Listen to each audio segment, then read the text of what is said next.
Welcome to Mamata stories. అది ఒక పల్లెటూరు. ఆ పల్లెటూరులో యాదయ్య, లలిత అనే ఇద్దరు దంపతులు ఉండేవారు.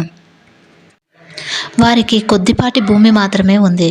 వారు ఆ భూమిలో పంట పండిస్తూ జీవనం కొనసాగించేవారు.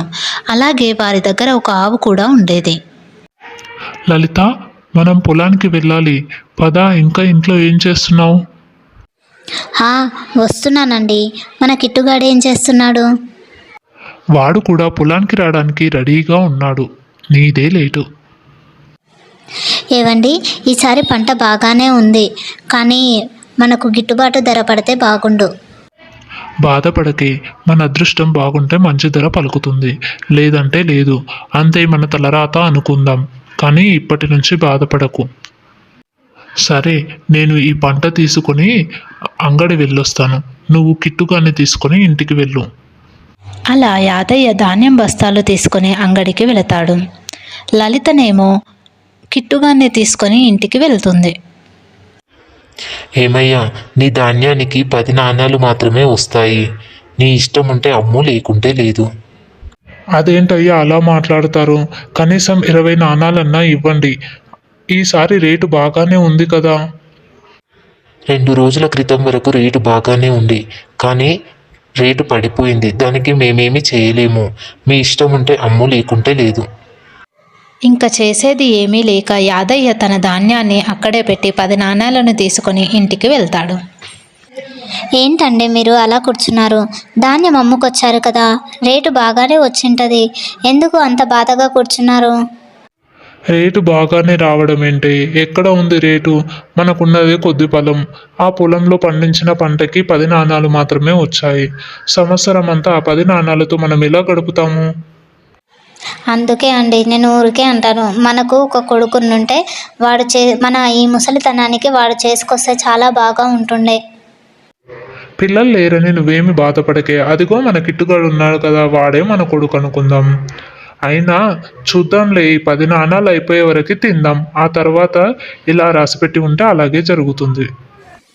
అయ్యో, మా యజమానులు నన్ను తన కొడుకులాగా భావిస్తున్నారు. నేను వాళ్ళకి ఏదో ఒక విధంగా సహాయం చేయాలి. ఏంటి కిట్టు, ఏదో ఆలోచిస్తున్నట్టున్నావు? అదేమీ లేదు. ఎవరు మీరు? నువ్వు మీ యజమానులకు సహాయం చేయాలనుకుంటున్నావు కదా, అందుకే నేను నీకు సహాయం చేద్దామని వచ్చాను. నీకేం వరం కావాలో కోరుకో. మా అమ్మగారు, అయ్యగారు నన్ను చాలా బాగా చూసుకుంటారు, కాబట్టి నేను కూడా వాళ్ళకి ఎలాగోలాగా సహాయపడాలి. అలాగే నాకు మాట్లాడే శక్తిని కూడా ఇవ్వండి. సరే, నీకు మాట్లాడే శక్తిని ఇస్తాను, అలాగే వాళ్ళకు అవసరమైనప్పుడల్లా పాలనిచ్చే శక్తిని కూడా నీకు ఇస్తాను. అమ్మగారు, అయ్యగారు, అమ్మగారు, అయ్యగారు. ఏంటి కిట్టు, నువ్వు మాట్లాడుతున్నావేంటి? అసలు నువ్వు మాట్లాడవు కదా, ఎలా మాట్లాడగలుగుతున్నావు? అది నాకు ఇందాక ఒక దేవకన్య కనిపించింది. ఆ దేవకన్య వరం ఇచ్చింది. నేను మాట్లాడగలను, అలాగే ప్రతిరోజు ఎన్ని అవసరమైతే అన్ని పాలను కూడా ఇవ్వగలను.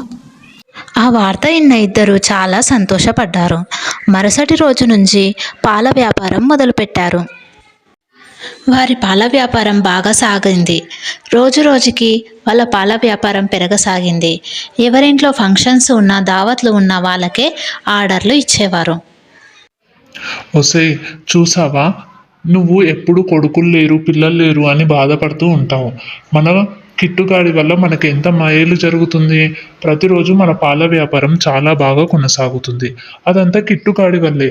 కిట్టుగాడు ఉన్నన్ని రోజులు వాడే మనకి కొడుకు, మనమే వాడికి తల్లిదండ్రులం. అవునండి, ఇప్పటి నుంచి కిట్టుగాడే మనకి కొడుకు. అప్పటి నుండి కిట్టు, లలిత, యాదయ్య ముగ్గురు కూడా సంతోషంగా జీవించసాగారు.